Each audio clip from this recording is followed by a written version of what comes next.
Hi everybody, Deacon Bil here from the Sacred Heart Parish, which is where I happen to be today, the first time we're doing a video here. You know, anytime you look at a list of the top 10 movies ever made, there's going to be a bunch of differences, but one movie that always seems to make it is Frank Capra's 1946 film, It's a Wonderful Life, starring James Stewart and Donna Reed. It's a great movie. There's some great themes in there, even some great religious themes in there. And in case you haven't seen the movie, you've had over 75 years to see it, but George Bailey's a great man who is loved by his entire town, but he faces a situation where he has great despair, and he thinks of ending his life. He goes on a snowy bridge in the middle of winter to jump into the icy river below. But angels up in heaven have been watching him, and they send an angel named Clarence to go and help him. And just as George is about to jump into the water, he sees a splash, and Clarence from heaven has splashed into the water below. So George does what he would normally do. He defaults back to his sense as a good man who helps others, and he jumps in to go and help Clarence and pulls him out of the icy water. While they're drying off and warming up by the fire, the angel says to him, "It's a good thing I jumped in the water to save your life." And George is incredulous. "What are you talking about? I saved your life." He goes, no, you were about to do something terrible, George, and I saved you. Well, this is his guardian angel. And again, there's some great themes in the movie, but as the discussion continues with Clarence, we find out that he was a human who died. He's gone to heaven, and he's doing this. He needs to be successful because this is how he's going to earn his wings as an angel. Well, it's a movie. And we know as Catholics that when we go to heaven, we do not become angels. We are inferior to the angels here in this life, but we'll be superior to them when we're in heaven. The angels are a different species altogether. So what exactly are they, and how are they important to our faith? Well, they're created beings, and they're pure in spirit. They're non-corporeal.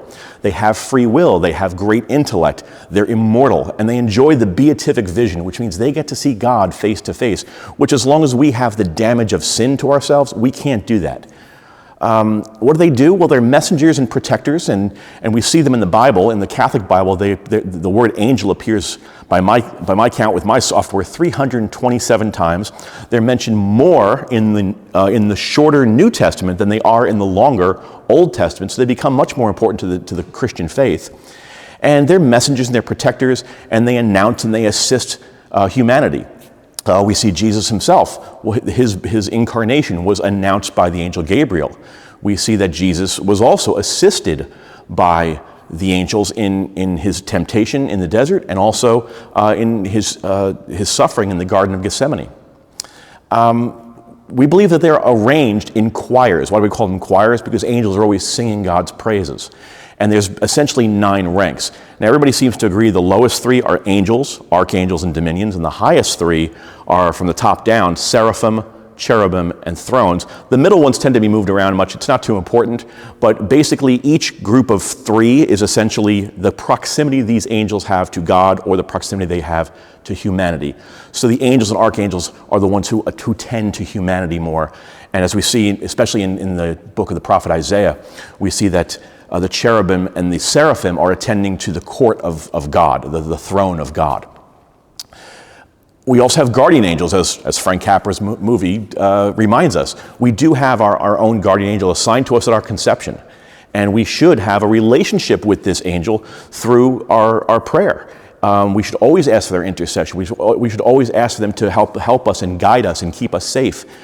We should pray to the guardian angels of others, so that they do the same for the people that need their help.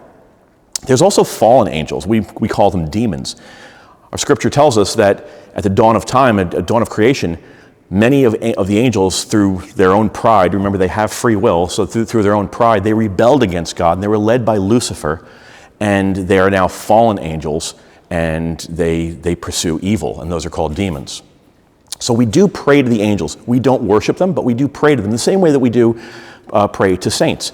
It's not worship, it is intercession. We know that these are people in another, just like saints, they are in heaven, and they are able, through their proximity to God, to assist us and to intercede for us and to help guide us. So we ask for their help that way. We don't worship them, though. We also have them in the liturgy. We know that in the Eucharistic liturgy, we have Sanctus, Sanctus, Sanctus, or maybe in English, Holy, Holy, Holy. Comes directly out of Isaiah 6. Where we are calling on and we are worshiping God, and we are singing his praises in the liturgy because the angels are so important to our faith. So Our culture tends to sort of downplay angels. We don't talk about them. Some people might roll their eyes a bit, or they think it's not an important part of our faith. But again, 327 times in Scripture is a pretty good indicator that angels are very important, and they're sent to us by God to help us in our worship of God. So I hope that helps everybody understand why angels are so important to us and why we should take them very seriously. In fact, it was G.K. Chesterton who said, "How can angels fly? Well, they take themselves so lightly. We should take them very seriously, though." God bless.